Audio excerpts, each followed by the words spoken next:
Boa noite, senhoras e senhores. Boa noite, boa noite.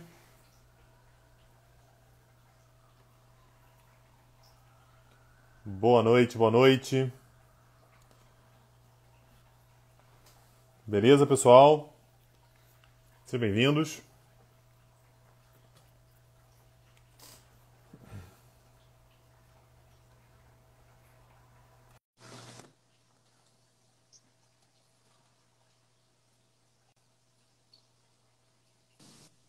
Hello, hello. E aí? Olha aí.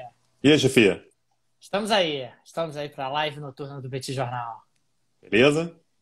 Beleza, vamos lá. O pessoal tá chegando aí, gente? Boa noite, bem-vindos, bem-vindas, buenas. Vamos chegando, chegando. Tanguy de Vamos! pijama, Tanguy de pijama. Tem uma denúncia aqui, Tanguy de pijama. O pessoal que tá dizendo aqui, Tanguy, não sei se é verdade. O pessoal tá dizendo aqui que você tá de pijama. O que O não seria Daniel, estranho, gente. né, nessa O hora. Daniel, é o homem mais mal vestido do Brasil que mais gosta de falar de roupa. É um negócio inacreditável. É muito bom É, isso. olha aí, olha aí, olha aí. O Tanguy que é essa pessoa bem vestida, rapaz. Essa pessoa elegante, que coisa boa. É, Daniel, 11 da noite eu teria até razão se eu tivesse de pijama, cara. Deixa eu Ah, isso, contar. isso, mas foi isso que eu disse. Você não prestou atenção no que eu disse. Eu falei que não seria de se estranhar que você estivesse de pijama, né, pessoal? Aí tá nos assistindo aí, ó. Pessoal nos assistindo aí nessa live noturna. Aí, a Anitta comprou 2 selos. Muito obrigado, Anitta. Que beleza, obrigado, Anitta. Deixa eu botar Nuri aqui. Arroso, cerâmica também, muito obrigado. Olha aí, Qual o número hoje, Daniel? 232. 323. 323. Bate-papo Bate-papo. 323. Merkel da Massa entrou, gente. Merkel da Massa entrou falando salve. Maravilhoso. Ai, gente. Olha aí, pessoal chegando, bem-vindos, bem-vindas. Vamos entrando, gente. Vamos, se acomodem, porque vai começar a live aqui. Não, no YouTube é amanhã. Amanhã é que vai ser no YouTube do My News. Hoje é aqui no Instagram. No My News, no YouTube do My News é às quintas-feiras, né, Tanguy? E Às é mais 21 cedo também. horas. E é mais cedo, 21 21 horas horas. isso. Aí, Aí, ó, Merkel, Merkel da Massa tá jogando euro aí, hein? pô, 3 selos. Muito obrigado, Merkel. Merkel da Massa. Olha aí que beleza. Pessoal do YouTube, como é que o pessoal do YouTube faz, Daniel? Ana Luísa Martins aí, ó. Do YouTube, como é que faz? Obrigado, Ana Luísa. O pessoal do YouTube tem que vai lá no. Tem um botãozinho que tá escrito valeu. Aí vai lá, clica no botãozinho. E ao clicar no botãozinho, vai aparecer lá opções de valores. Aí você escolhe lá um valor e faz a sua contribuição para o Petit Jornal, Tanguy. Ah, tá aí. Pronto. O Lazário Souza tá dando tutorial também de como é que compra o selo aí. Às vezes dá problema, tá, gente? O selo não aparece. Mas normalmente tá aí, tá? Então É, tem às um vezes botãozinho acontece isso. ali embaixo, ali, tem algum lugar que aparece para comprar. Ó, o Sir Macron acabou de aparecer também, tá? Então, O Sam Macron, rapaz, é só a Merkel aparecer que o Macron aparece, né, rapaz? Porque aparece. É. Ele ele tem liga uma para ela. rivalidade. Ele tem uma rivalidade Isso. com ela também. É difícil, muito Vou difícil. falar, vou falar de Macron hoje, aliás, hein? Fazer denúncias sérias sobre Macron hoje. Sérias. Ô, rapaz, você sabe que eu tenho denúncia sobre a França também, não queria dizer nada não, hein? Tem Tem, denúncias. vamos falar da França Tem. hoje então. Então tá bom. Tem denúncia sobre a França. Na parte final. Vou deixar pra parte final, aquela Vai coisa... ser coisa vinculada ao oligarca, né? Já até É, imagino o que que é. certamente. Mariana Castro comprou aqui 2 selos, obrigado. É, Ih, pessoal Daniel, que... aliás, Ah, a pauta de Polônia hoje, cara, tem Polônia, rapaz? tem Polônia. Ainda bem que a gente tá gravando mais tarde, cara, porque é 18 mais. Eita. A pauta de Polônia hoje é 18 Olha mais. lá, hein, rapaz. Não vão derrubar a nossa live, não, né? Acho que não. É, mas é um assunto de Estado, tá? É um assunto Ah, ok. importante. Ah, ok. Entendi. Entendi. Aí, você, Macron e Merkel estão numa rivalidade aqui no chat. Uma coisa complicada. Muito complicada. Olha aí, Depois pessoal daquele abraço chegando. apertado que eles deram, Daniel, depois daquele abraço apertado que eles Foi deram na despedida da emocionante, né, cara? Foi bem emocionante. Gente, emocionante. Daniel me ligou soluçando do outro lado da linha, Fiquei meio falando que emocionado. Fiquei coisa emocionado. bonita, que gesto Fiquei belo. realmente emocionado. Que Daniel escorria as eu, lágrimas, assim, ó. Ó. eu consegui Muito até bonito. entender o que o Macron falou em francês. Consegui entender. Consegui entender tamanha a gentileza de Macron ali. O Macron devia estar pensando, graças a Deus, essa mulher vai embora, eu vou poder brilhar na União Europeia. Deixa aqui dar um presente para ela não desistir. Para ela sentir, ó, é despedida e tal, Se eu não acabou. me engano, você me perguntou o que que era. O negócio tinha saído em francês, eu acho. A Renata Lima comprou selo aí, ó. Obrigado, obrigado. Pelov LL02. Porra, complicado esse nome aqui, hein? É difícil até de pronunciar. Por isso que o Daniel passou batido. Pelov LL02. Bom entendedor, pinga ali. Depois você me conta aí, meu amigo. O que quer dizer isso aí? Meu amigo ou minha amiga? Também não sei, que não dá pra ver a foto, não. Olha Comprou, na aí. verdade, 3 selos. Comprou um selo e depois mais 2. Então, muito Muito obrigado. obrigado. Olha aí, que alegria, Tanguy. Mariana Castro, 82, comprou selo também. Pessoal aí Aqui pra cima, acho que a gente já tinha chegando agradecido. para apoiar o Petit Jornal nessa live. Obrigado a todos vocês, gente. Olha Deixa eu chamar aí. o pessoal aqui no Twitter, Daniel. Peraí. Ah, é verdade. É verdade. É sempre uma boa ideia.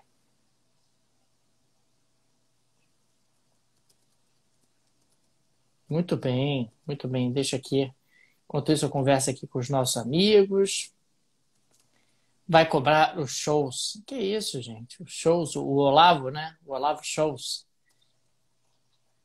Vai comprar selo polonês. Que isso, gente? Tem selo polonês? Acho que não.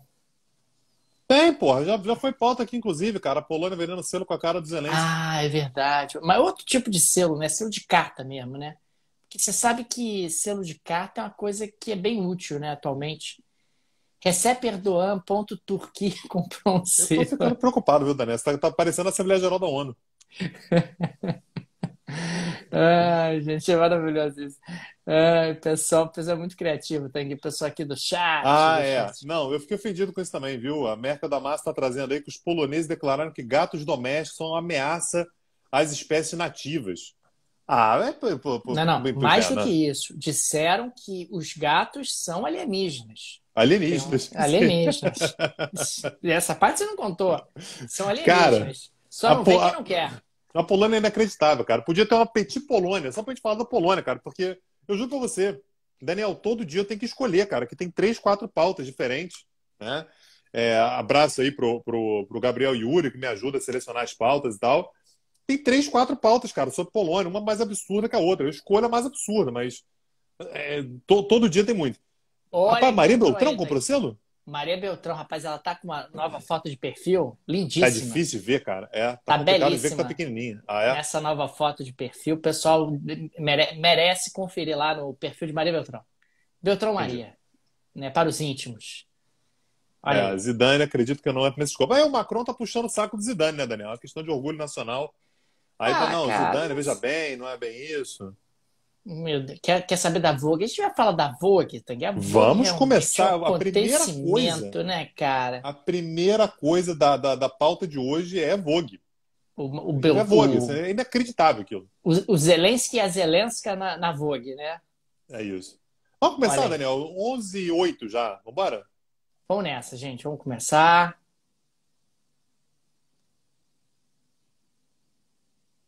Foi, pode começar.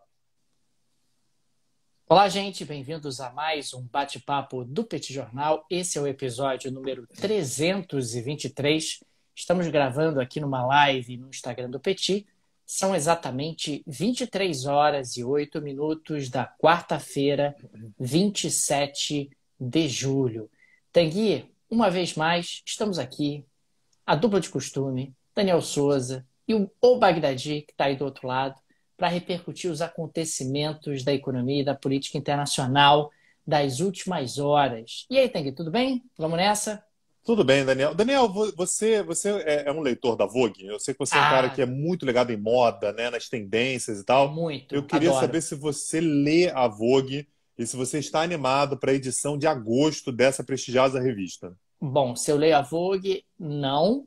Mas estou animado para a edição de agosto, porque parece que Zelensky e Zelenska, porque na Ucrânia você acaba tendo essa divisão, né? Isso aqui não é nenhuma piada, é assim mesmo que os nomes acabam sendo referenciados, estão na Vogue. É isso mesmo, Tang? Depois de uma belíssima edição de fotos, fotos totalmente preparadas, com construção de cenário, em meio a uma guerra, é isso mesmo? Quer dizer, Zelensky e Zelensky acharam que era uma boa ideia fazer uma edição de fotos, fazer uma sessão de fotos para a famosíssima revista Vogue. Eu até entendo que eles querem chamar atenção, que o interesse pela guerra entre Rússia e Ucrânia está diminuindo, que isso para a Ucrânia é um problemaço, mas não sei se é exatamente a melhor maneira de chamar atenção para a questão ucraniana através de uma sessão de fotos para Vogue, Tanguy. Ah, Daniel, é inacreditável, inacreditável. A gente sempre tirou muito sarro do Putin com os ensaios dele, né, sem camisa, montando em cavalo, mergulhando, não sei o quê. Aquilo sempre pareceu meio esquisito, meio exagerado e tal. Mas vá lá, em Até tempos no qual caricato, não está né? tendo uma guerra, caricato, pois é. Agora, o Zelensky, Daniel, ele está tentando passar desde o início da guerra e está construindo a imagem dele, né? Então, um cara que está ali, que, né, participa da guerra, né, sempre com a camisa militar, né, enfim, ele tem uma questão de estar participando da guerra. E, de repente, a Vogue pede para fazer um ensaio com a mulher dele, né, a senhora Olena Zelenska.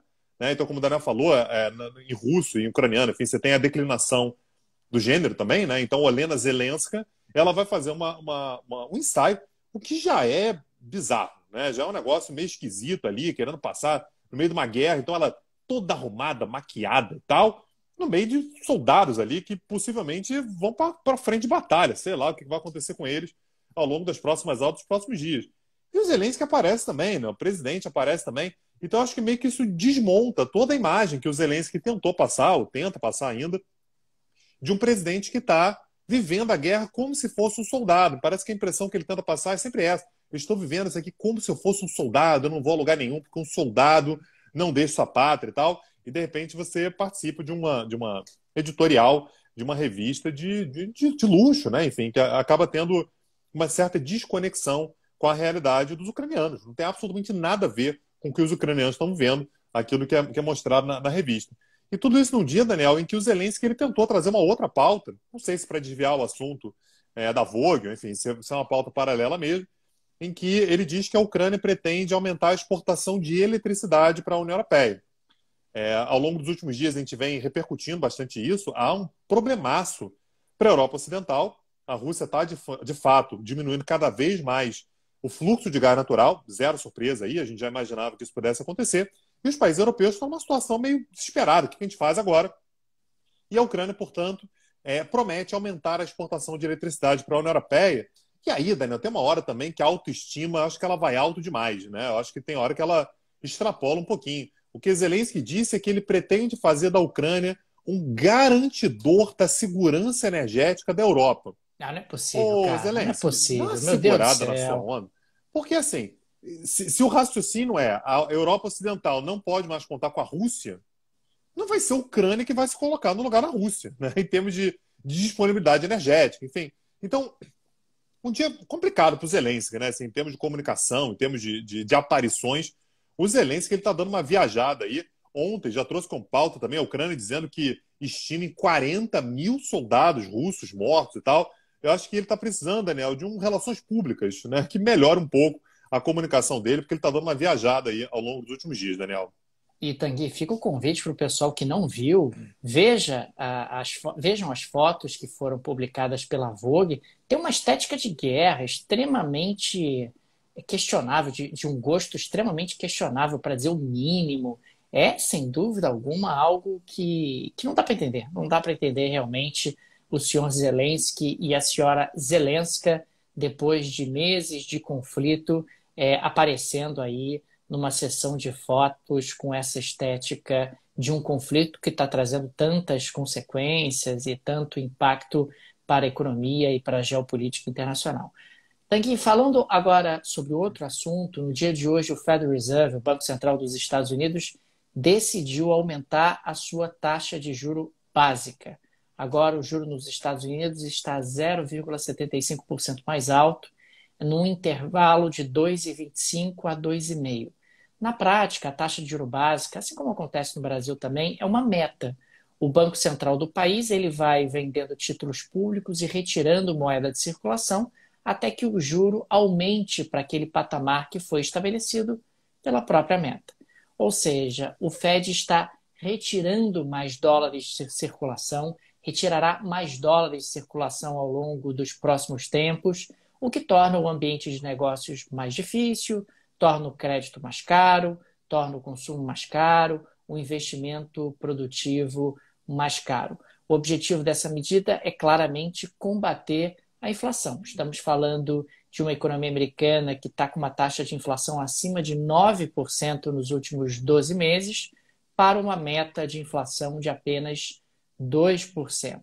Uma alta de 0,75% de uma vez só é muito para um país como o Brasil.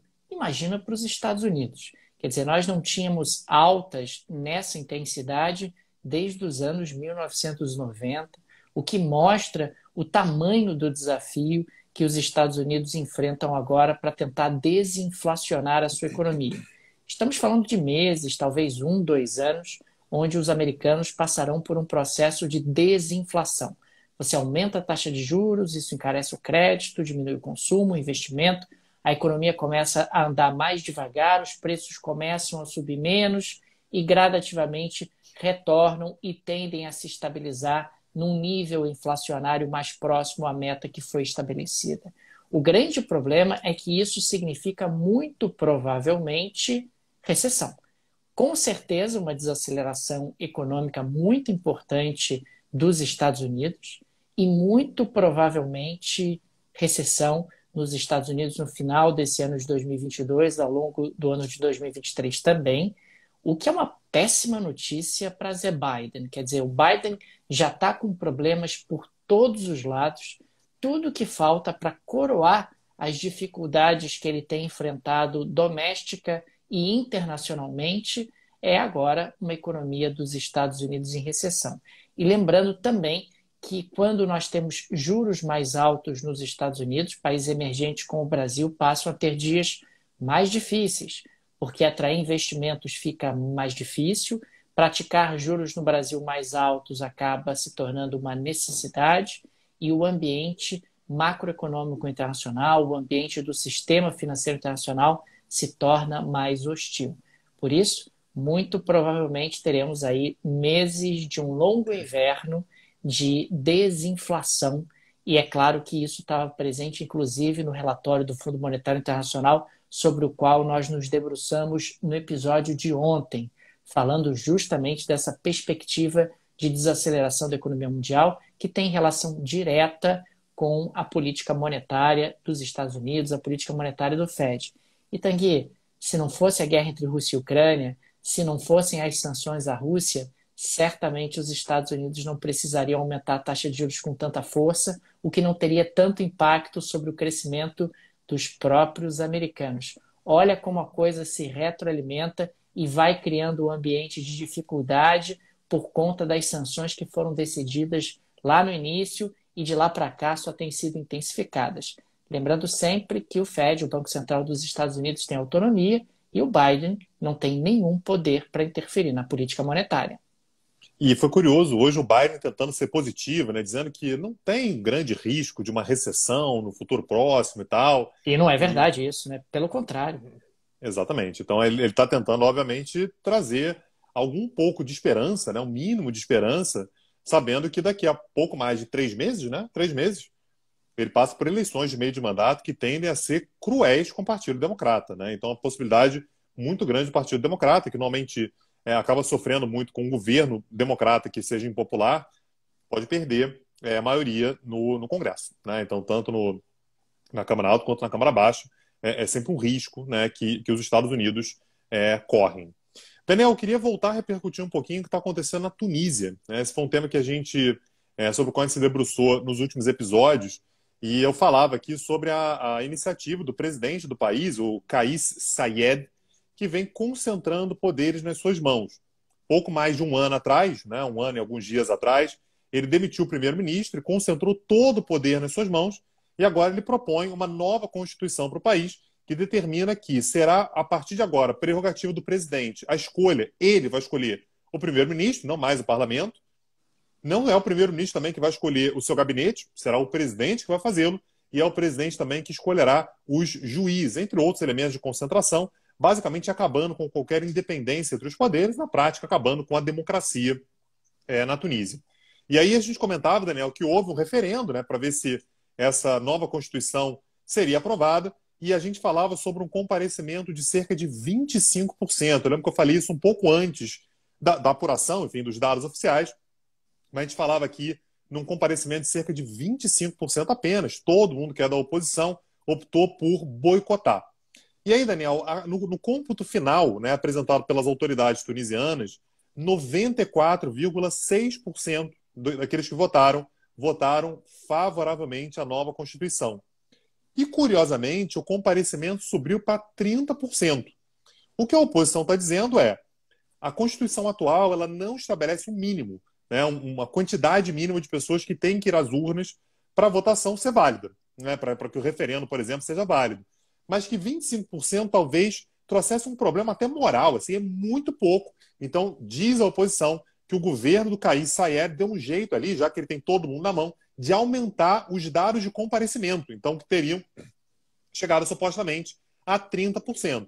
Então, estão comemorando. A gente vai ter agora um longo período de contestação, a oposição vai ter cerca de um mês para fazer contestações, recontagem, né, para fazer toda a logística, enfim, que você tem na confirmação do resultado, mas até o final de agosto, finalmente essa Constituição ela deve ser aprovada. Tá? Não estou vendo muita chance disso ser revertido. Então a Tunísia, que talvez seja, né, o principal resultado de ascensão da democracia depois da Primavera Árabe, aliás, é onde começou a Primavera Árabe, muito provavelmente, Daniel, não é mais um Estado democrático, ou pelo menos não será mais um Estado democrático muito em breve. Tanguy, você sabe que nós mencionamos aqui no Petit Jornal, alguns episódios atrás, que a Argentina tem 14 taxas de câmbio diferentes. Não satisfeita, a Argentina resolveu criar hoje uma 15ª taxa de câmbio. Nesse caso específico, estamos falando do dólar soja. Dólar soja, como o próprio nome sugere, é uma taxa de câmbio especial para os produtores e exportadores de soja. A ministra da Economia, a Silvina Batakis, acaba garantindo com isso um incentivo para que as exportações de soja sejam viabilizadas. Porque você não vai acreditar, Tanguy, os exportadores de soja estavam segurando a soja nos seus armazéns, esperando o câmbio desvalorizar, pensando assim: irmão, quando o câmbio desvalorizar, eu exporto esse troço.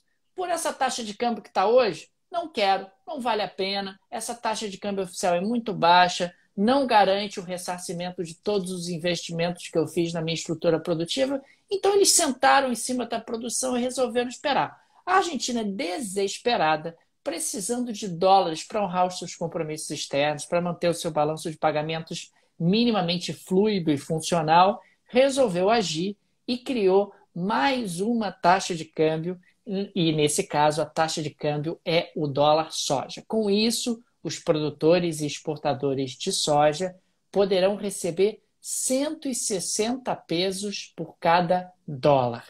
É bem menos do que os 320, 322, 23 pesos que estão sendo pagos pelo dólar no mercado paralelo, mas pelo menos é mais do que os 137 pesos que estão sendo pagos pelo dólar no mercado oficial. Então, na prática é isso. Ao invés de receber 137 pesos por cada dólar, eles poderão receber 160. Olha o governo argentino aí dando uma lambuja para os produtores de soja, dando uma incentivada para que esses produtores de soja peguem as suas sacas, exportem, recebam dólares e tragam esses dólares para a Argentina para melhorar a situação do balanço de pagamentos do país, balanço de pagamentos que registra esse fluxo de entradas e saídas de moeda estrangeira dentro da Argentina.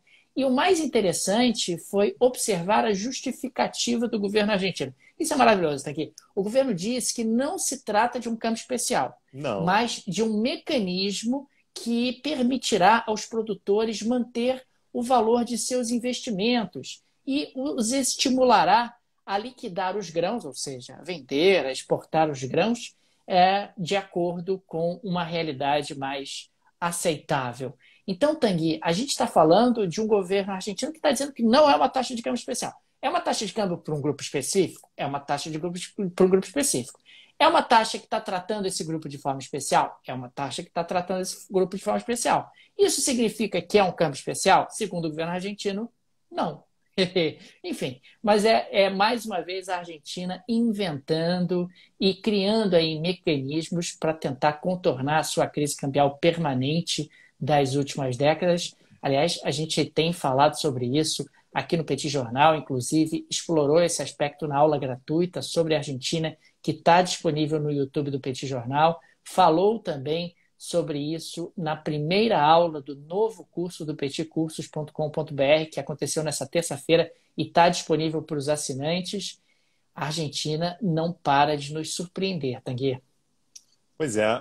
Daniel, o Macron, eu comentei ontem com você que o Sergei Lavrov está fazendo um tour pelo continente africano, né? E foi uma forma de ampliação das suas relações diplomáticas, até uma forma de mostrar, isso aqui também a gente vem comentando ao longo dos últimos dias, que a Rússia não está isolada no mundo todo, né? Ela está isolada numa parte do mundo, né? Mas às vezes se tem a impressão de que o mundo todo está isolando a Rússia.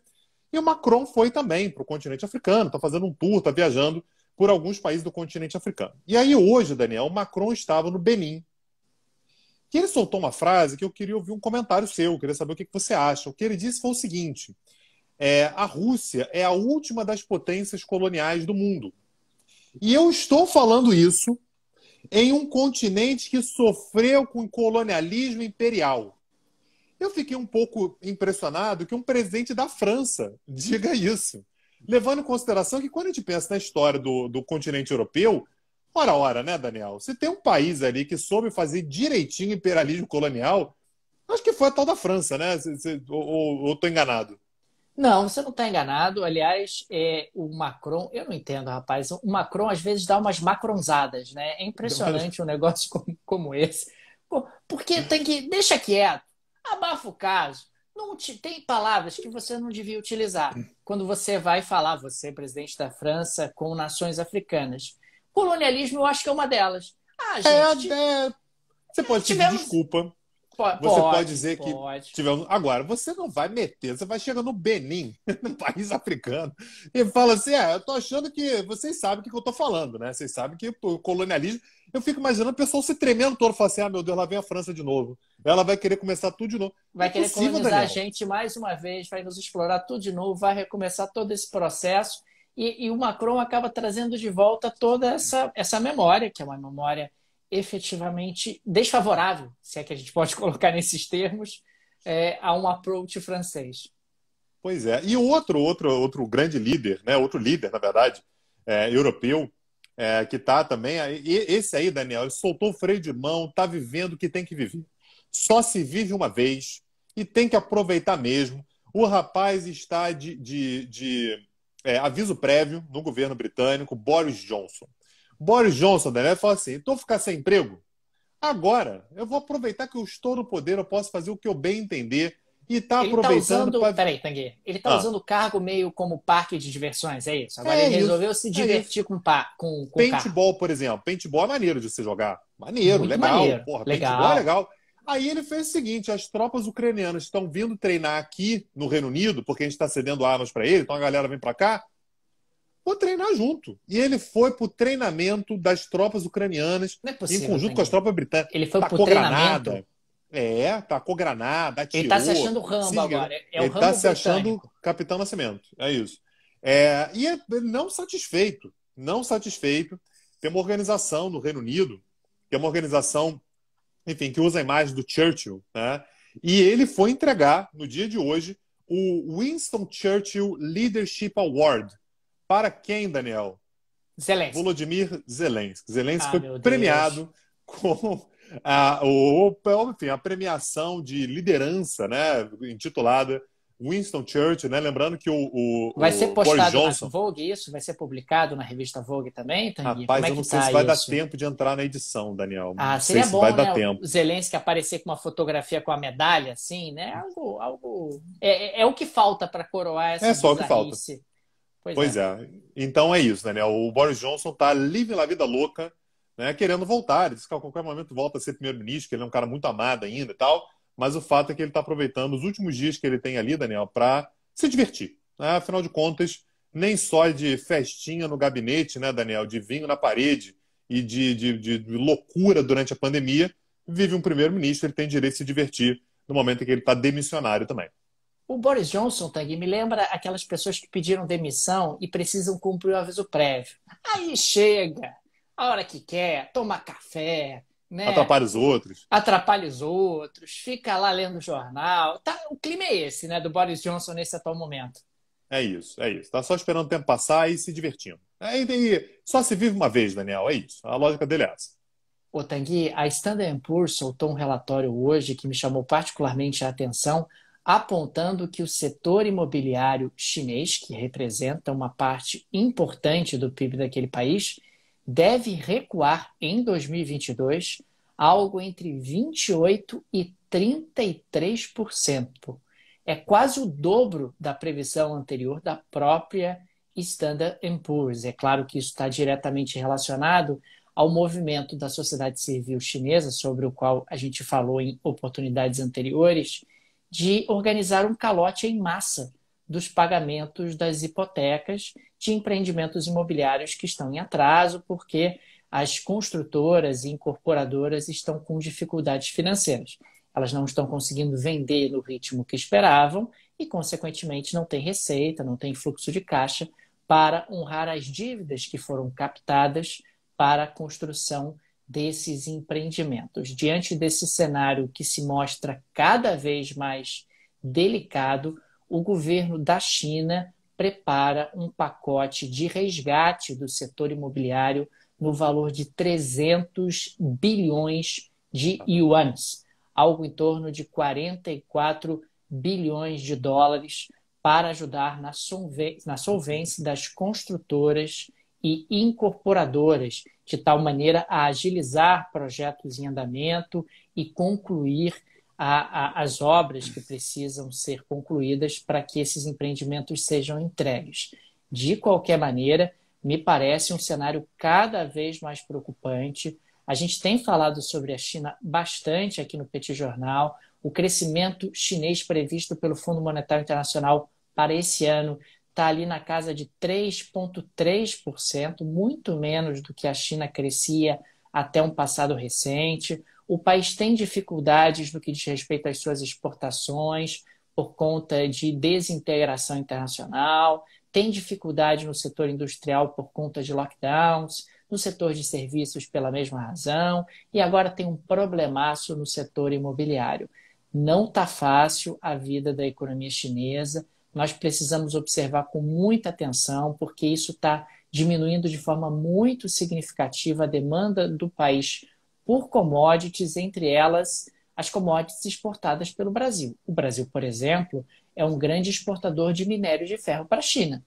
Na medida em que o setor imobiliário tem uma queda nesse montante, é natural que as exportações brasileiras de minério de ferro diminuam de forma significativa e você começa a ter efeitos sendo espalhados pelo resto do mundo, uma vez que a China, ao longo das últimas décadas, foi responsável por boa parte do crescimento mundial. Então, a se prestar atenção, a gente gravou, inclusive, Daniel, no ano passado, não sei agora exatamente que mês, a gente gravou um episódio só sobre essa crise na China, né? Que eu acho que é uma boa contextualização sobre tudo que está acontecendo por lá, enfim. Então, o que está acontecendo agora, na verdade, é uma continuidade daquilo que vem acontecendo desde o ano passado. Daniel, nos próximos dias, não temos data ainda, mas nós teremos uma ligação telefônica entre Antony Blinken, o secretário de Estado dos Estados Unidos, né, enfim, o ministro das Relações Exteriores, né, seria o equivalente dos Estados Unidos, e o Sergei Lavrov, ministro das Relações Exteriores da Rússia. Rapaz! Vai ser a primeira vez que eles vão se falar. Vai ser televisionado isso? Vai ter pay-per-view? Cara, deveria. Eu já lancei essa proposta, né, Daniel, que isso deveria ser televisionado, deveria ter pay-per-view e que a gente poderia ser comentarista ao vivo. Já pensou? Né? Maravilhoso, né? React, já pensou? React? Ih, falou, olha lá, comentou, olha o que ele falou, olha o que ele falou. E isso ia ser legal, ia ser bom, eu tenho certeza que teria audiência. Imagina a gente dizendo aqui, ó, senhor Lavrov está mentindo, assim como o Blinken mentiu no comentário anterior. O Blinken tá nervoso, tá nervoso. Ficou nervoso. Ficou vermelho. Agora vai perder a calma. Pô, seria maravilhoso, hein, Tanguy? A gente seria narrando excelente. Isso. Pois é. A cobertura do G20, Mantenho aqui, deveríamos estar lá para fazer a cobertura em novembro, em Bali. Fica aí no ar, né, a possibilidade. Enfim, Daniel, mas eles vão se falar pela primeira vez desde o início da guerra. Nos próximos dias, como eu disse, não tem data definida ainda, mas vai sair basicamente porque eles precisam se falar sobre a negociação de prisioneiros.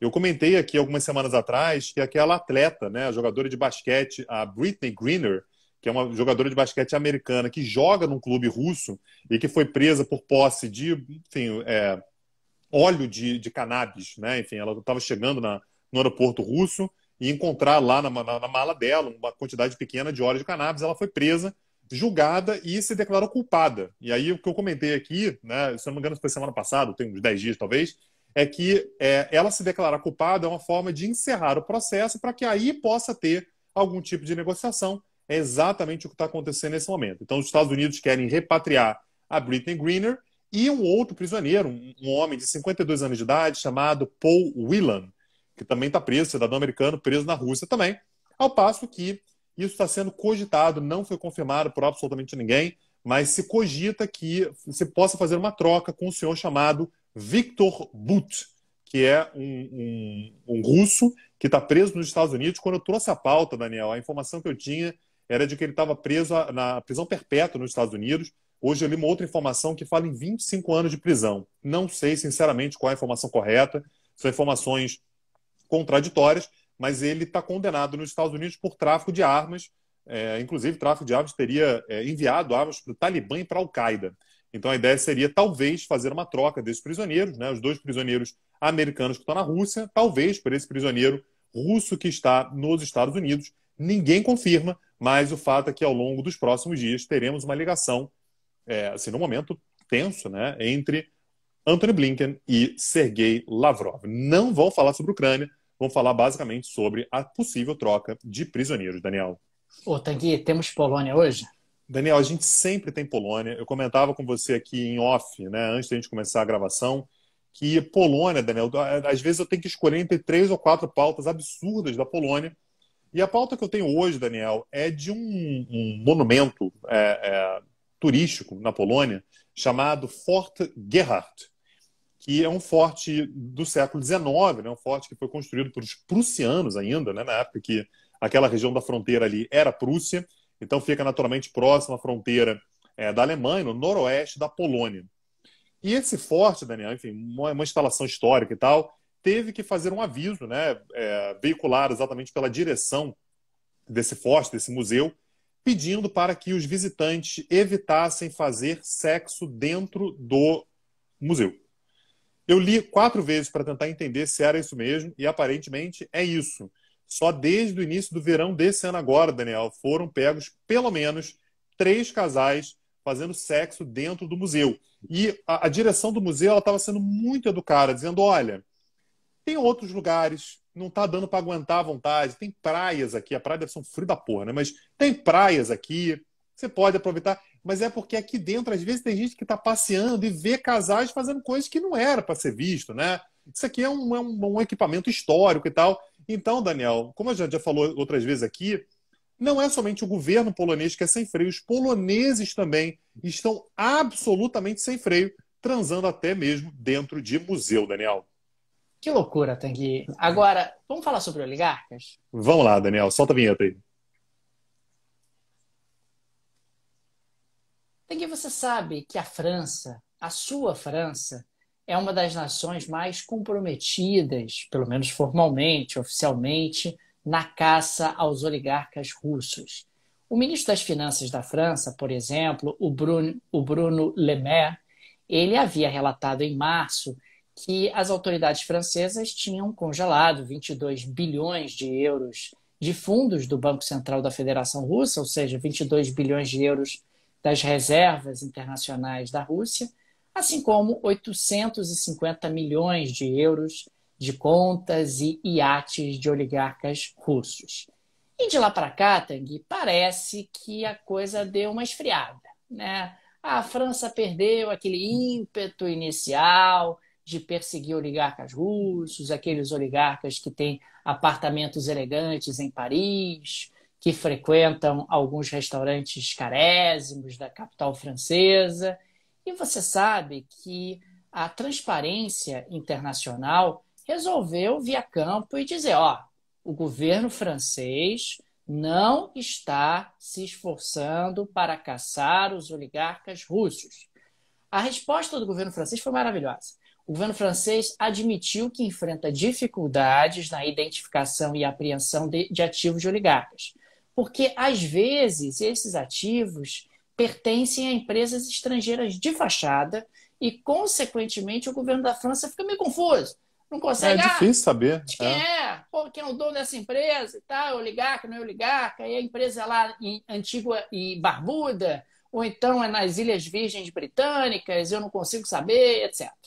Aí a Transparência Internacional falou, olha, não tem problema, o governo francês está com dificuldade e tal, compilou uma lista de imóveis na França que afirma ser de oligarcas russos. Levantou todas essas informações, pegou e entregou para o Ministério Público francês, que agora promete que vai investigar com celeridade sobre a real propriedade desses imóveis e desses ativos de oligarcas russos dentro do território francês. Eu Achei fico maravilhoso, imaginando Tanguy. o desespero do cara que recebeu essa lista. Fala, meu Deus do céu, agora está tudo mapeado, a gente não vai mais poder enrolar. O que a gente vai fazer agora? Manda para o Macron, vê o que o Macron diz aí. Porque imagina, cara, não tem mais o que fazer. Agora já sabe, tá tudo mapeado com endereço, né? Pois é, agora o Escritório Central de Combate aos Grandes Crimes Financeiros da Procuradoria Nacional da Fazenda vai ter que se mexer, Tanguy. Os procuradores vão ter que Que horror, trabalhar, cara. vão ter que dar uma No meio do olhada lá nos verão, no meio do verão imóveis. ninguém trabalha não, Desagradável Daniel. isso, hein, rapaz? Pô, calor Desagradável. danado. É. Mas aí você vê, a Transparência Internacional está trabalhando, rapaz, está Pô, mas achando isso é os um absurdo, imóveis. Daniel. Tem que embargar a transparência, cara. Tem que acabar a transparência, como diria Choque de Cultura. Tem que acabar a transparência, Daniel. A sua altura do campeonato, 27 de julho. Isso aí só volta no meio de agosto, Daniel. O pessoal está É muito trabalhando ruim, lá. né? É, e Muito agora ruim. eles vão ter que se desgastar, e os oligarcas ficam incomodados, resolvem tirar o dinheiro da França. Só que desagradável, Tanguy. É, Não é aí cai bacana o PIB, isso. aí o PIB começa a declinar. Ah, ninguém É sabe por isso. quê. Por quê? Ah, Porque está resolvendo trabalhar. o restaurante em Paris, aquele restaurante elegante, começa a ficar vazio e vai mandar Pois é. funcionários embora, e o pessoal vai dizer, Ah, tá aumentou o vendo? desemprego. É. É isso, cara. Então, fica aqui o nosso protesto, é isso que a gente faz em relação à Eu Transparência acho que é, Internacional? Daniel. Deixa o protesto aí contra a Transparência Internacional. Tá mapeando, tá se metendo no que não devia. Ah, gente, e essa caça aos oligarcas russos não para nunca. E a galera fazendo corpo mole em diversos países e o Petit Jornal aqui acompanhando essa saga que merece realmente ser contada. E, Tanguy, fica aqui o nosso agradecimento aos apoiadores e apoiadoras do Petit Jornal. Sem vocês, o nosso podcast não permaneceria de pé. Vocês são fundamentais no nosso projeto. Fica o nosso obrigado, o nosso carinho, o nosso abraço a cada um de vocês. E fica também o convite para você que ainda não é, se tornar apoiador, apoiadora do Petit Jornal. Aqui no descritivo desse áudio ou desse vídeo, dependendo de onde você esteja consumindo esse conteúdo, tem aqui uma série de alternativas para você ser um apoiador do Petit Jornal. Você pode fazer o apoio através do Pix, do PicPay, do Patreon, se você vive no exterior, ou através da plataforma da Aurelo, se você vive no Brasil. Lembrando que nesse mês de julho, a Aurelo está dobrando o primeiro apoio dos novos apoiadores, o que torna esse momento extremamente oportuno para novos apoiadores. Fica também o convite para o pessoal divulgar o Petit Jornal, porque esse boca a boca é fundamental, e também ouvir o nosso podcast na plataforma da Aurelo, que remunera os produtores de conteúdo. Tá aqui. E, Daniel, deixar o convite para quem quiser entender que zona, que bagunça é essa de um país que tem 15 câmbios diferentes, é 14 até ontem, criaram mais um, que é câmbio, mas diz que não é câmbio, que na verdade é outra coisa, que tem dólar Netflix, que tem dólar soja, que tem dólar blue, que tem arbolito, que tem sei lá o que mais. Se você quiser saber toda essa bagunça, você tem que entender um pouco mais sobre a Argentina. E esse é exatamente o tema do último curso que nós estamos lançando, que está rolando agora, nesse momento. É exatamente o curso sobre a história da Argentina, a economia argentina, relações externas da Argentina. Até o futuro da Argentina, né, Dani? A gente botou uma última aula sobre o futuro da Argentina. Tá até difícil imaginar o que é o futuro. A gente vai traçar alguns cenários aqui para tudo isso. Você pode, inclusive, assistir a nossa aula gratuita, a primeira aula, que normalmente a gente começa o curso com uma aula gratuita, né? Que está lá no YouTube do Petit Jornal. Se você estiver assistindo esse episódio no YouTube, aqui no YouTube do Petit Jornal, assiste lá. Mas se você quiser o curso completo, acessa www.petcursos.com.br. Dá uma olhada também no portfólio de cursos, porque aí você ganha de brinde. Você acessando, né, se tornando aluno do Petit Cursos, você passa a ter acesso a todos os cursos que a gente já ofereceu. Você não precisa nem escolher, tá? Fica tudo liberado para você. É tipo um Netflix, né? Um streaming de cursos, é o Petiflix. Você entra lá e você passa a ter acesso a todos os cursos que você quiser, a todas as aulas, assistir na ordem que você quiser, assistir o curso que você quiser. E tem muito curso que eu tenho certeza que vai te interessar. Se você chegou até aqui nesse episódio, é garantido que tem muito tema lá que vai te interessar. petcursos.com.br, aulas todas as terças-feiras, às 21 horas. Maravilha.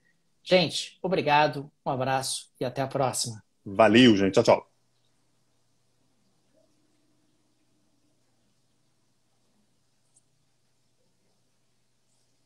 Pronto. Olha aí. edsantiago.s comprou um selo, Tanguy. Acabou de comprar um selo. Gente, temos Muito selos obrigado, à Ed. venda. Pessoal que quiser apoiar o Petit Jornal.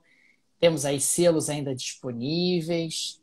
Fica aí o convite para quem quiser apoiar o Petit nessa live, Tanguy. Daniel, eu estou preocupado com o clima que está se criando nesse momento Ah, entre Merkel da Massa e Sir Macron. Eles passaram a live inteira discutindo. Ainda bem que a Merkel não é mais chanceler da Alemanha, porque isso aqui já teria levado ao fim da União Europeia, já pensou? dado o clima de animosidade que tem aqui. Meu Deus, gente. É Eu vi que realmente eles preocupante. trocaram farpas, né? Xingamentos. Cara, não, passaram a live inteira se alfinetando. Olha, Se alfinetando para cá, se alfinetando para lá. Parece que Merkel tá magoada também com o Olaf Scholz, soltando aí também, dizendo que, olha, Hamburgo é uma cidade perigosa. Perigosa, por quê? Porque Scholz foi prefeito lá, né? Enfim, então é importante saber que o clima tá muito tenso entre Angela Merkel e Emmanuel Macron. sabe-se lá o que vai acontecer, hein, Tanguy? Não dá para saber, Enfim. pois é. O Tanguy é Putin isso, né? apareceu também, o Erdogan também O apareceu, mas o Putin. Erdogan foi embora rápido. Tem mais o que fazer. Tá muito Mas fazer, ocupado tá trabalhando, né? atualmente. Alguém tem que trabalhar nessa política internacional. É isso, cara. Mas é Então, isso, né, beleza. Tanguy? É Por hoje é isso. só. Por hoje é Tchau, só. gente. Valeu, gente. Tchau, tchau.